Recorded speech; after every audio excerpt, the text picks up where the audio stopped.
Good morning, Ms. Ramos. How are you doing today? Good morning, Ms. Rowe. I'm doing good. How are Oh, you? that's wonderful to hear. I'm doing great. Thank you.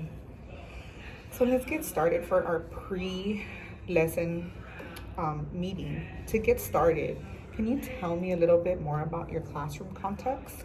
Yes, so in my classroom, I have 24 students. I teach general education. It's a self contained classroom, and I teach multiple subjects. Okay, that's wonderful for you this year. Can you tell me a little bit more about your students, like as far as demographics are concerned? Yes, so speaking of demographics, from those 24 students, 23 are consider themselves Latino Hispanic, and then I have one student who considers themselves Black. And then from the 23 students who consider themselves Latino Hispanic, they all speak Spanish at home. I have 3 students that are considered long-term English learners, bilingual in Spanish. And then I have one student who has an IEP. His eligibility is ADHD. Okay, that's wonderful that you're so well versed into knowing your students' backgrounds and language learning needs.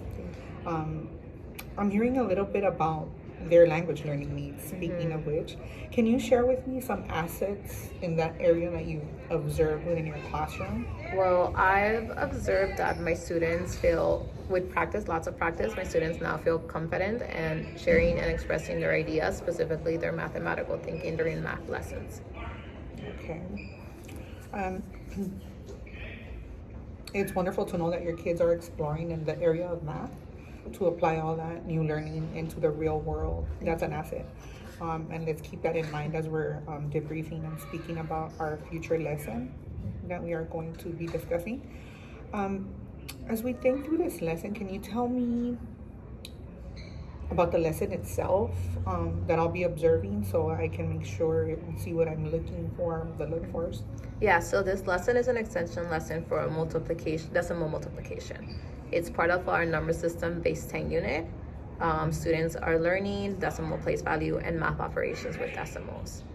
So as regards to the structure of the lesson, I will begin first by using the Degreed protocol. After that, students will use peer collaboration and use math tools as they solve the story problem. Then they're going to use their math graphic organizer to independently work on problem solving. And then as a final product, I'm expecting them to accurately solve the math problem, as well as use appropriate math vocabulary to explain their reasoning and explain their mathematical thinking. Okay, that sounds great. It sounds like I can't wait to see your lesson.